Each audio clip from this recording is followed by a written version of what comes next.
Yo hoy quiero hablaros de un personaje del cual deberíamos de seguir su ejemplo. Y su nombre, te lo digo de una vez, es Nehemías. No sé si conoces algo, has leído algo de Nehemías. Hay un libro que lleva su nombre. Así que yo te voy a pedir que vayamos al libro de Nehemías. Vamos a empezar Hoy vamos a leer Biblia. Vamos a leer varios versículos en Nehemías.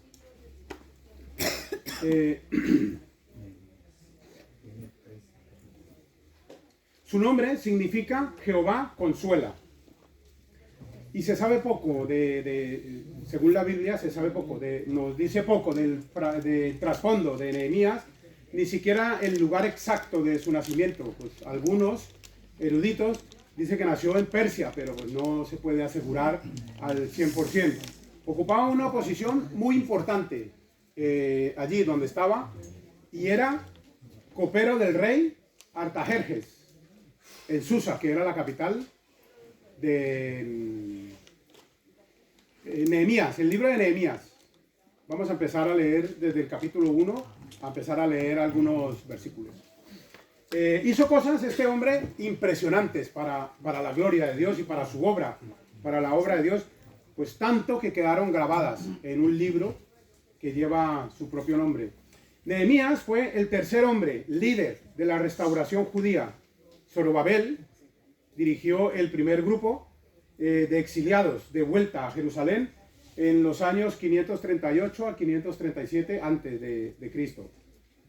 Y casi 80 años más tarde, Esdras, el escriba, vino a la ciudad santa con un segundo grupo de judíos, dando lugar a pues tremendas reformas a través de su ministerio, fundado lógicamente en la palabra de Dios.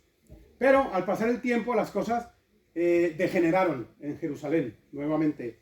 30 años después, Dios afligió a Nehemías por las condiciones en que se encontraba Jerusalén. Y es allí donde empieza la historia de este gran hombre que veremos hoy. Nehemías, como os digo, es un ejemplo admirable de liderazgo eficaz, de un hombre espiritual. Más de la mitad de este libro de Nehemías es un libro, digamos, un libro de registro personal. ¿Qué quiero decir con esto? El libro de los Evangelios, cualquier otro libro, habla de lo que he visto y de lo que me han dicho, de lo que he investigado, pero Nehemías está escribiendo de puño y letra su historia. No la ha preguntado ni la ha investigado, sino que está diciendo, es como tú hablar de tu testimonio. ¿Quién mejor que tú para hablar de tu testimonio? Pues Nehemías, el libro de Nehemías, casi la mitad del libro es un libro en el que registra personalmente sus hechos. Vamos a empezar con el capítulo 1, hasta del 1 al 6, la primera parte del 6. Dice la palabra de Dios: palabras de Nehemías, hijo de Acalías.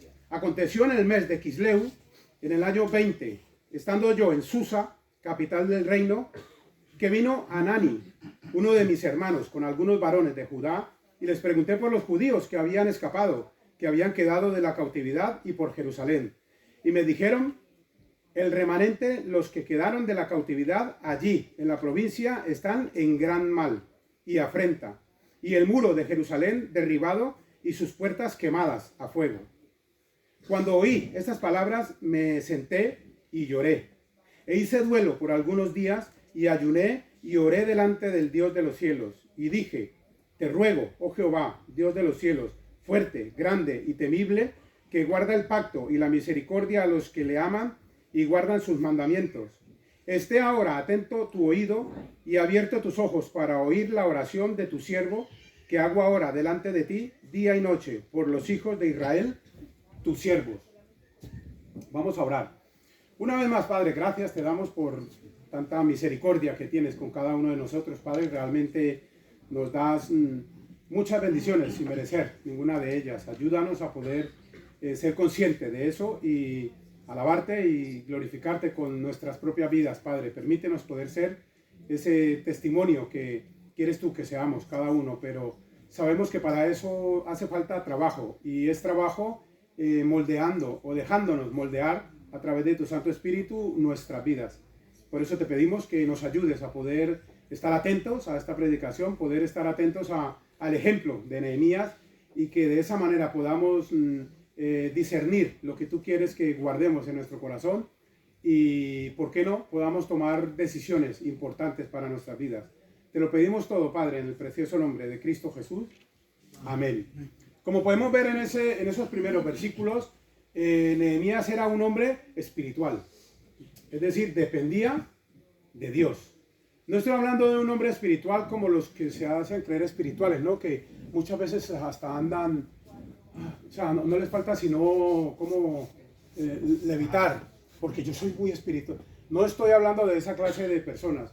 Estoy hablando de la clase de hijo de Dios que depende única y exclusivamente de Dios.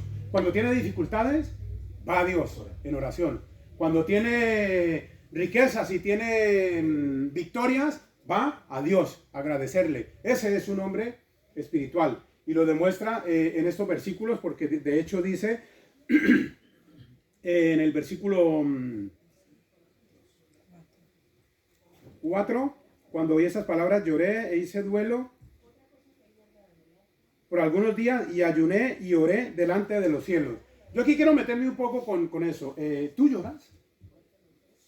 Sí, pastor, he llorado esta semana porque sentí el pecado que me oprimía, entonces lloré, arrodillado al Señor y con las manos levantadas. Y también ayuné. Pues hermano, déjame decirte que eso que hiciste tuvo efecto hasta que me lo dijiste. Porque eso es exactamente igual que tu humildad. Tú eres humilde hasta el momento que digas, no, es que yo soy humilde. Hasta ahí fuiste humilde. Son cosas que hay que hacer en secreto. Si yo quiero ayunar, yo te animo a que lo hagas. No es malo. Claro que no. Podemos ayunar al Señor. Pero ese ayuno es entre Dios y yo. Tú no tienes que saber. ¿Tú por qué tienes que saber si yo estoy ayunando a Dios? ¿O tú por qué tienes que saber si yo en secreto, en mi cuarto, me arrodillo, estoy orando y lloro al Señor? Es entre Dios y yo. Esas cosas se hacen entre Dios y tú. De hecho, el Señor Jesucristo decía a los fariseos hipócritas que ponen su semblante para que vean que, ay, pobre, es que está ojeroso, porque es que él ayuna mucho. Ay, y que de hecho dice el Señor, pues su gloria ya se la han ganado. Esas cosas debemos hacerlo en secreto. No, es que yo soy buen hijo de Dios. Es que tú no tienes que decirlo. Tú tienes que demostrarlo. ¿Cómo? Con tu vida. Como decíamos ahora en la escuela dominical, es solamente ver tus acciones y las personas van a decir, anda, este quiere ir como Dios quiere que vaya. Y si alguien no conoce del Señor y te ve, seguro que dirán, este es rarito. Porque es lo que normalmente nos dicen cuando estamos trabajando o algo, cuando dicen, venga, vamos a tomarnos una cerveza, o tú fumas, o tú no te vas de fiesta, o entonces cuando se le dice, no, es que yo soy cristiano bautista. Muchos se quedan callados porque no tienen ni idea lo que es, y otros, los más atrevidos, dicen, yo sí notaba en ti algo que como que no cuadra con los demás, porque claro, los demás hablan como hablan, y tú no pronuncias palabras con tacos, por ejemplo. Yo sí notaba algo raro en ti. Pues dentro de tu corazón tienes que decir, pues amén, porque están viendo algo que yo quiero que lo vea Dios. Y es el Señor el que me está tratando. Nehemías era uno de estos hombres de Dios y oraba con aflicción, con ayuno y con preocupación. Pero no solamente eso, sino, si sabéis, él estaba en otra ciudad. Estaba en otro sitio alejado de Jerusalén. Pero así todo, él en oración al Señor se incluyó en cuanto a pecado se refiere. Mira los versículos 6, la segunda parte del 6 y el 7. Y confieso los pecados de los hijos de Israel que ¿ves cómo se incluye allí? Que hemos cometido contra ti, si yo y la casa de mi padre hemos pecado. En extremo nos hemos corrompido contra ti y nos hemos guardado los mandamientos, estatutos, y no hemos guardado los mandamientos, estatutos y preceptos que diste a Moisés. ¿Ves cómo en esa oración él se está incluyendo? Él no está diciendo, es que mis hermanos que están allá han pecado y por eso están como están. No, él con sus palabras y de todo corazón dice, hemos pecado. Es como siempre digo, estaría bien hablar, estaría mejor hablar bien. Esto me lo corrigió un hermano una vez que fui a predicar en Cullera. Ya está con el Señor. Pero yo acostumbraba, como todos, a decir, bueno, llego allí de predicador invitado y digo, yo, bueno, os presento a mi esposa y a mi hijo. Entonces, cuando terminó la predicación, este hermano me llamó y me dijo, ¿te puedo corregir algo? Me dijo, y le digo, claro, hermano, dime. Él ya era mayor, me dice, intenta no volver a decir mi hijo, porque es que no es tu hijo, es vuestro hijo, porque de tu esposa también es. Entonces, cuando tú digas mi esposa, porque es mi esposa, pero cuando te refieras a tus hijos, no digas y mi hijo, sino os presento a mi esposa y a nuestro hijo, porque es de los dos. Y muchas veces nos aferramos, no, sí, mi hijo, no es mi hijo, es nuestro hijo. Tenemos que incluir a la otra parte. Eso, humanamente hablando, pero espiritualmente hablando, ¿por qué decimos mi piso, mi coche, mi moto, mi bici? Todo mi. Si estamos diciendo al Señor, Señor, nada es mío, todo es tuyo. Pero cuando termino de orar, mi. ¿Sabes qué? Lo único que podemos decir, mi, es mi esposa. Porque esa me la ha dado el Señor. Esa mujer me la ha dado el Señor para mí, no para nadie más. Por eso es mi esposa. Pero el resto de personas y de cosas es nuestro hijo, nuestro coche, porque es del Señor, y mío, nuestro piso, nuestra salud, porque es que muchas veces creemos que incluso mi salud es mi salud. Nadie se tiene que meter con mi salud. No, es que es nuestra salud, porque si Dios quiere si hoy estás aquí es porque Dios quiere que estés bien. Pero si Dios hubiese querido que hubieses estado enfermo, que no te puedas levantar de la cama, hubiese pasado. Estás aquí hoy porque Dios no ha querido que estés enfermo. Entonces muchas veces que nos creemos los omnipotentes en todo, porque yo, cuando resulta de que es el Señor el que hace todo en nuestras vidas. Bueno, allí cierro paréntesis. Él estaba en Susa, en Persia, y el remanente judío se encontraba en Jerusalén. Y él, aunque estaba lejos, oró por ellos. Y ya vemos de la manera como oró, como vimos en estos versículos. Pero no solamente esto, sino que este hombre se atrevió aún más allá, porque este hombre, aparte de ser espiritual, fue arriesgado e inteligente. Vamos a ver por qué. Fue arriesgado en los versículos 1 al 3.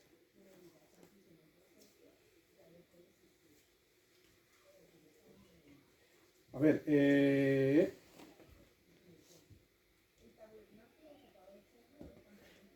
claro, es que me salté una palabra clave que pone del capítulo 2. Vamos a leer los versículos 1 al 3. Que claro, estaba leyendo del 1 al 3 del 1 y digo yo, esto no... Versículos 1 al 3 del capítulo 2. Sucedió en el mes de Nisán, en el año 20 del rey Artajerjes, que estando ya el vino delante de él, tomé el vino y yo serví al rey. Y como yo no había estado antes triste en su presencia, me dijo el rey, ¿por qué está triste tu rostro? Pues no estás enfermo. No es esto, sino quebranto de corazón. Entonces temí en gran manera. Y le dije al rey, para siempre viva, rey. Como no estará triste mi rostro, cuando la ciudad, casa de los sepulcros de mis padres, está desierta y sus puertas consumidas por el fuego. Por eso, ¿por qué decimos que era arriesgado? En ese tiempo de la historia, intentaban asesinar a los reyes. Y la manera más, digamos, fácil de asesinar a un rey era envenenándolo con la comida. Y cuando el copero, que era el que le daba siempre. La bebida, de pronto le hubiese echado algo de veneno para que este rey muriera, se les veía en el rostro a los coperos. Algo extraño que no he notado nunca. Así que Nehemías en ese momento arriesgó su vida, porque si este rey hubiese saltado a la primera y hubiese visto, este no está, este lo noto raro, cortarle la cabeza, porque igual es que me quiere envenenar. Pero lógicamente todo es el propósito de Dios. Puso en el corazón al rey preguntarle por qué está triste tu rostro, y le abrió las puertas para que Nehemías pues le dijera lo que había en su corazón. Y fue inteligente. Los versículos 4 al 8 nos lo demuestran. Me dijo el rey, ¿qué cosa pides? Entonces oré al Dios de los cielos y dije al rey, si le place al rey y tu siervo ha hallado gracia delante de ti, envíame a Judá, a la ciudad de los sepulcros de mis padres, y la reedificaré. Entonces el rey me dijo, y la reina estaba sentada junto a él, ¿cuánto durará tu viaje y cuándo volverás? Y agradó al rey enviarme después que yo le señalé el tiempo. Además dije al rey, si le place al rey, que me den cartas para los gobernadores al otro lado del río, para que me franqueen el paso hasta que llegue a Judá. Y carta a Asaf, guarda del bosque del rey, para que me dé madera para enmaderar las puertas del palacio de la casa, y para el muro de la ciudad, y la casa en que yo estaré. Y me lo concedió el rey, según la benéfica mano de mi Dios sobre mí. Aparte de ser un hombre inteligente, arriesgado, dependía de Dios. Porque mira, el versículo 8 al final dice, y me lo concedió el rey. ¿Pero cómo me lo concedió? Según la benéfica mano de mi Dios sobre mí. Siempre dependía de Dios. Y siempre reconocía a Dios en todo lo que hacía o lo que hacían. Aparte, se refleja una persona muy educada y muy humilde, porque el rey dijo, ¿qué quieres que haga? Él a ella le hubiese podido decir, no, yo necesito ir a hacer esto, y si tú me das una carta, yo podré reclamar esa madera para edificar esto. Pero no fueron las palabras de Nehemías. ¿Qué cosa pides? Y dice Nehemías en el versículo 4, entonces le dije al rey, ¿verdad que no? Pidió primero dirección de Dios.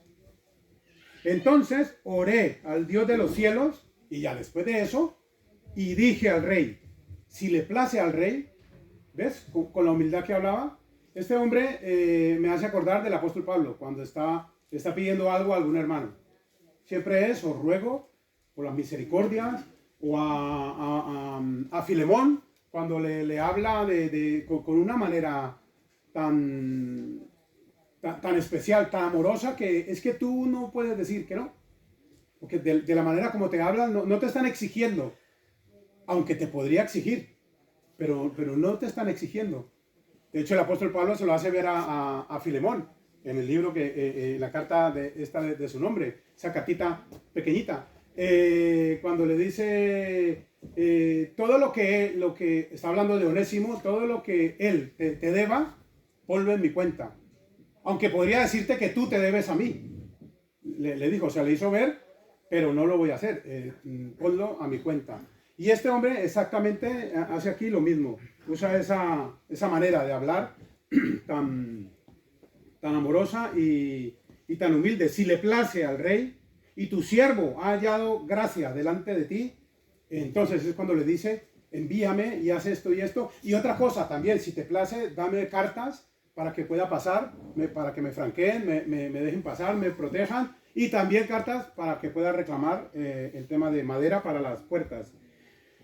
Fue ese arriesgado e inteligente, pero es que solamente no fue un hombre espiritual, arriesgado e inteligente, sino que también fue visionario, porque para hacer cosas para el Señor hay que tener visión, no solamente mirar hasta donde nos llega a la nariz, sino mirar un poco más adelante qué va a pasar, qué puedo hacer, cómo puedo hacerlo y de qué manera lo puedo hacer. Y este hombre, los versículos del 16 al 20, nos dice, y no sabían los oficiales a dónde yo había ido, ni qué había hecho, ni hasta entonces lo había declarado yo a los judíos y sacerdotes, ni a los nobles y oficiales, ni a los demás que hacían la obra. Les dije pues, vosotros veis el mal en que estamos que Jerusalén está desierta y sus puertas consumidas por el fuego. Venid y edifiquemos el muro de Jerusalén y no estemos más en oprobio. Entonces les declaré cómo la mano de mi Dios había sido buena sobre mí y asimismo las palabras que el rey me había dicho. Y dijeron, levantémonos y edifiquemos. Así esforzaron sus manos para bien. Tenía la visión este hombre. Ahora, el capítulo 3 nos muestra de que era un hombre ungido por Dios también. Porque al estar ungido, Dios se encargó de tocar los corazones del pueblo. Es hermoso ver cómo cuando el Señor, así como hablamos del tema de Moisés, antes de sacar al pueblo, el Señor preparó a Moisés. Y el pueblo no lo sabía. Porque según la inteligencia del pueblo, como la tuya y la mía, ¿qué veríamos? Moisés se escapó porque ha cometido un asesinato y para que no lo pille Faraón, pues se perdió, para que no lo encuentren. Cuando realmente Dios lo que estaba haciendo era entrenándolo para luego venir a que sacara a su pueblo de Israel. Pues con este hombre pasó exactamente lo mismo y como pasa siempre en las cosas del Señor. Yo recuerdo el apóstol, ¿quién fue el primero se me fue el nombre? Pedro, el primero que predicó a los gentiles. Pedro estaba en una parte judío y el centurión, creo que era un soldado, estaba en otra parte gentil y necesitaba ayuda a este hombre. Y Dios le habló a este hombre y le dijo, ves a tal sitio que hay un hombre que te va a ayudar.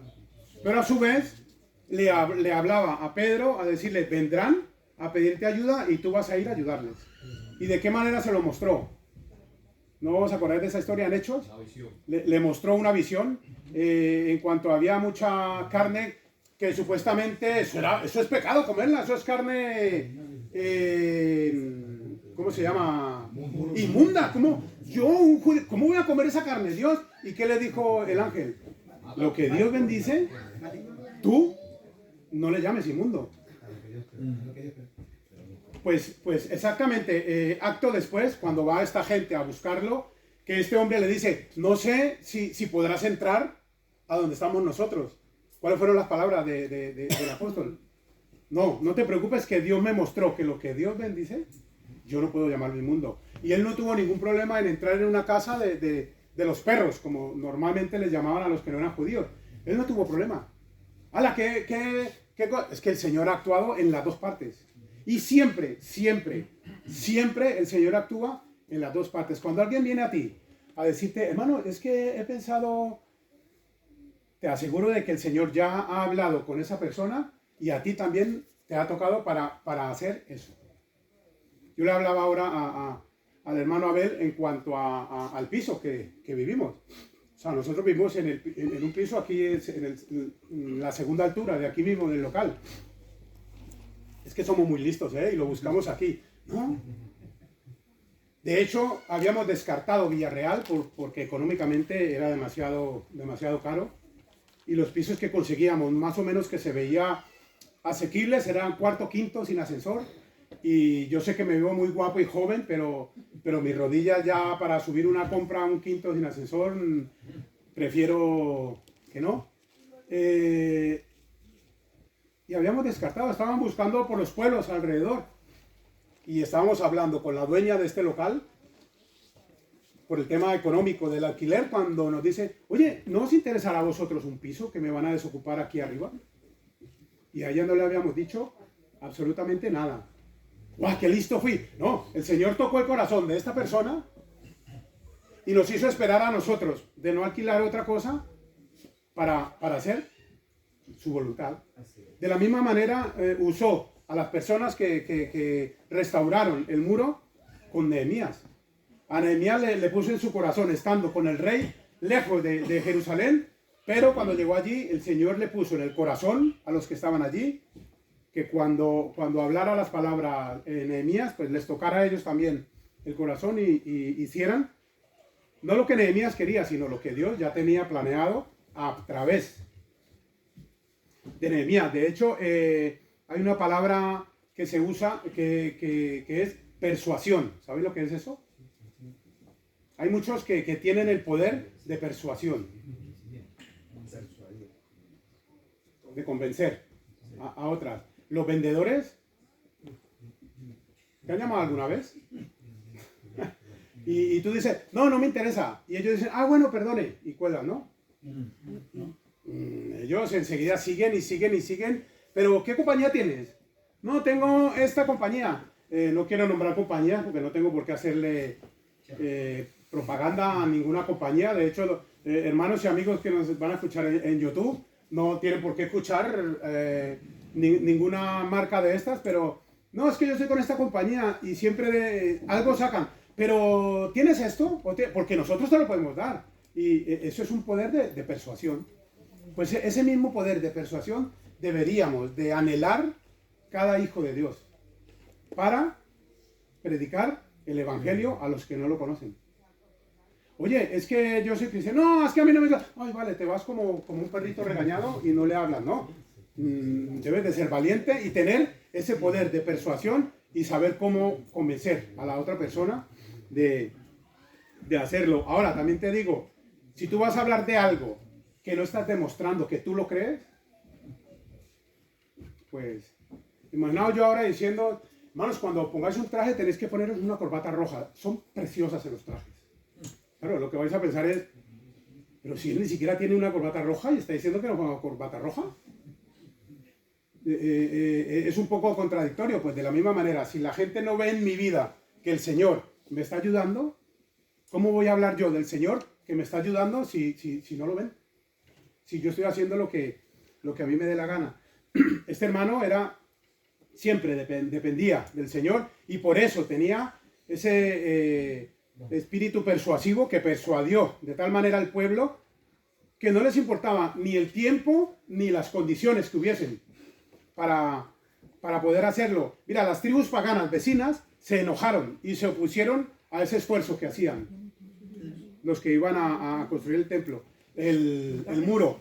3 de sus jefes, que lo dice la Biblia, Sanbalat, Horonita y Tobías, Amonita y Gesén, el árabe, se esforzaron en hacer detener la construcción. Mira el versículo 19 del capítulo 2. Pero cuando oyeron Sanbalat, Horonita, Tobías el siervo amonita y Gesén el árabe, hicieron escarnio de nosotros y nos despreciaron diciendo, ¿qué es esto que hacéis vosotros? ¿Os rebeláis contra el rey? Por causa de estos, los superhombres, se les puede decir, del remanente del Señor, con una mano trabajaban y con la otra empuñaban la espada. ¿Os podéis imaginar es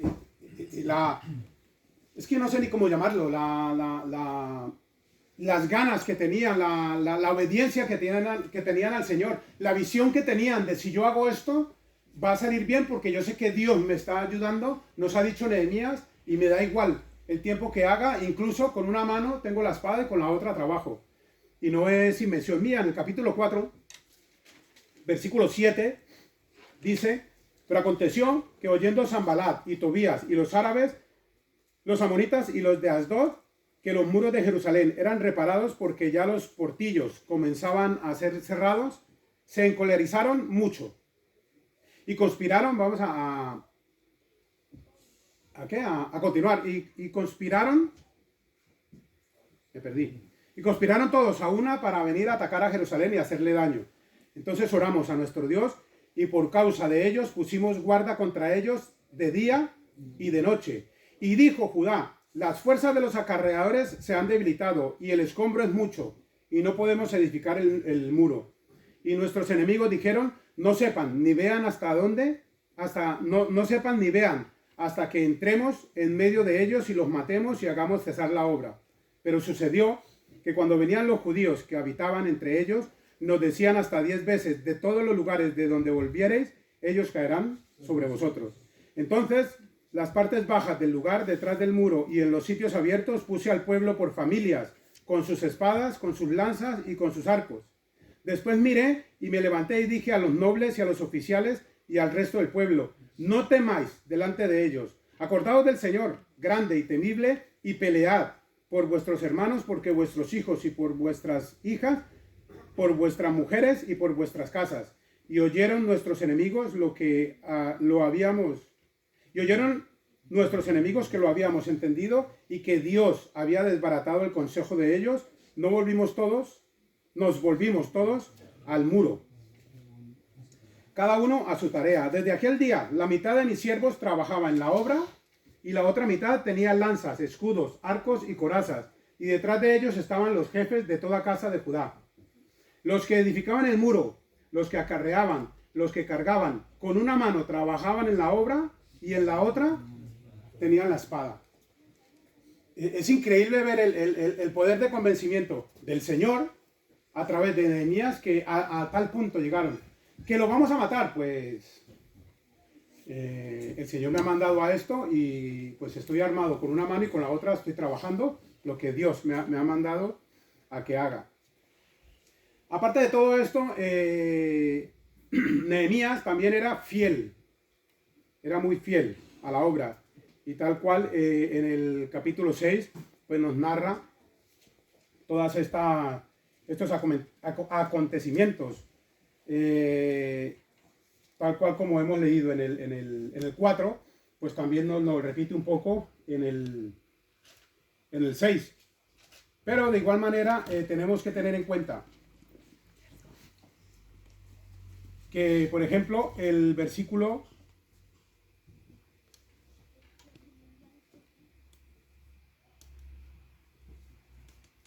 de hecho demostró este hombre, Nehemías, y no se dejó tentar, porque hicieron, digamos, un complot contra él y le dijeron, ven, hablemos, los enemigos, ven, sal y hablemos. Y simplemente la intención era para matarle, para que no continuara la obra. Mirad el versículo 3 del capítulo 6. Y les envié mensajeros diciendo, yo hago una gran obra y no puedo ir, porque cesaría la obra dejándola yo para ir a vosotros. Versículo 4. Y enviaron a mí con el mismo asunto hasta 4 veces, y yo les respondí de la misma manera. Entonces Sanballat envió a mí su criado para decir lo mismo por 5ª vez, con una carta abierta en su mano, el cual estaba escrito, se ha oído entre las naciones y Gasmú lo dice, que tú y los judíos pensáis rebelaros, y que por eso edificáis tú el muro con la mira, según estas palabras, de ser tu rey. Incluso una vez más,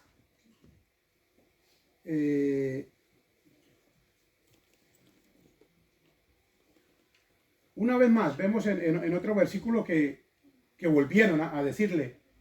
El versículo 11 dice, entonces dije, ¿un hombre como yo ha de huir? ¿Y quién que fuera como yo entraría al templo para salvar la vida? No entraré. Y entendí que Dios no lo había enviado, sino que hablaba aquella profecía por mí, porque Tobías y Sanballat lo habían sobornado. Había mandado a otro hombre para que lo convenciera de que fuese.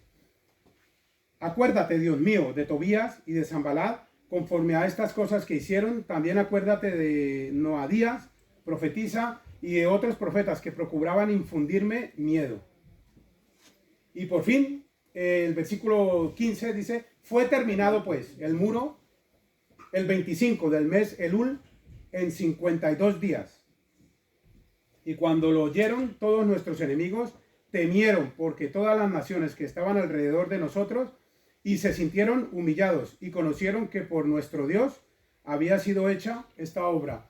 ¿Ves cómo por la manera, por el testimonio, la manera de comportarse, Nehemías y su pueblo y el pueblo de Dios, al principio querían matarles, pero una vez ya terminaron la obra, ese deseo de querer matarles se convirtió en miedo, en temor, porque tal cual como dice allí, cuando oyeron todos nuestros enemigos, temieron, o sea, ya les tenían miedo. ¿Por qué? Porque vieron que era Dios el que estaba con ellos y no era un invento humano. Al final, Nehemías y el pueblo lograron restaurar los muros en 52 días, lo cual, pues eso fue toda una hazaña para Nehemías. Esta evidencia de la bendición de Dios, desmoralizó a estos enemigos. En conclusión, este gran ejemplo de hombre fue espiritual, arriesgado, inteligente, visionario, ungido por Dios, persuasivo y fiel a la obra que le había puesto en su corazón. El Señor le habló algo y él lo terminó, tal cual como Dios había querido. Y todas estas cualidades, dones y bendiciones se pueden conseguir con 3 pasos. O Nehemías lo consiguió con 3 pasos: orando, vigilando y trabajando. Y es el mensaje que os traigo hoy para concluir. Si tú realmente quieres ser un hijo de Dios útil para su obra, tienes que poner en práctica en tu vida estas 3 cosas: orar, es decir, depender de Dios en todo momento; vigilar, que no vayas a dejar de depender de Dios; y trabajar. Allí nos debemos acordar de que a la fe tenemos que ponerle patitas, como se dice, ¿no? Como dice, ¿qué carta dice en el Nuevo Testamento? Habla en cuanto a la fe: si no le pones obras, es muerta. ¿Qué carta es esa? No. Santiago. Hay una pequeña allí que piensan, bueno, pero si el apóstol Pablo en Efesios 2, 8 y 9 dice que por gracia somos salvos, ¿por medio de qué? Por medio de la fe, punto, de nada más. ¿Cómo es que Santiago dice que por obras la fe es muerta? Si no es por obra, la fe es muerta. ¿Se contradice? Pues no, porque el apóstol Pablo está hablando en el contexto de la salvación. Nadie es salvo por obras. Todo el mundo somos salvos por gracia. Y mantenemos la salvación por gracia. La salvación no se pierde, hermanos. Lo siento es lo que yo veo en la Biblia y es lo que la Biblia dice. Estamos inscritos en el libro de la vida. O sea que si yo peco, pierdo la salvación. Entonces Dios va a decir: ay, perdón, me he equivocado, te apunté, pero tú has pecado, pierdes la salvación. O sea, ¿Dios se equivoca? No. Acabamos de cantar hace un momento: cuando allá se pase lista, a mi nombre, yo feliz responderé. Y Dios no se ha equivocado. Nos equivocamos nosotros. Sí, perdemos la comunión cuando pecamos, pero sigue siendo nuestro Padre. Siempre lo he explicado. Mi Padre es mi Padre. Puedo no verlo hace muchos años, pero eso no deja de ser que sigue siendo mi Padre. Aunque esté muerto. Mi Padre murió hace 27 años y yo sigo recordándolo como mi Padre. Porque de hecho ha sido mi Padre, terrenalmente hablando. Y no hay manera de que se cambie eso. Pues no hay manera de que se cambie, de que si tú has aceptado al Señor Jesucristo como tu Salvador personal, estás inscrito en el libro de la vida. Y no hay manera de que eso cambie. Otra cosa es que pierdas la comunión y tengas que arrepentirte y pedirle perdón a Dios y volver a estar en comunión con Dios. Y queriendo hacer estas 3 cosas debemos orar, vigilar y trabajar. La fe de la que habla Santiago le está hablando ya a hermanos en Cristo, no a gente que no conoce del Señor, sino le está hablando a hermanos en Cristo. Y en otras palabras les está diciendo: tú dices que eres cristiano, pero no lo demuestras con tus hechos. Por eso les dice, la fe sin obras es muerta. Ay, vosotros necesitáis comida, oraré por vosotros para que Dios les provea comida. Yo impondré las manos y oraré por... No, necesitas comida, hermanos, necesitamos comida. ¿Qué hacemos? Pues lo que estamos haciendo, traemos cada uno lo que puede y ¿cómo le llaman aquí? Ese mercado, esa compra se la llevamos al que necesita comida. Eso es poner la fe en obras, por obras, y ayudar a los que lo necesitan. Debemos orar, vigilar y trabajar. Nehemías lo consiguió. Te miro con una pregunta: ¿y tú? ¿Lo estás consiguiendo en tu vida? Debemos orar, vigilar y trabajar. Vamos a orar.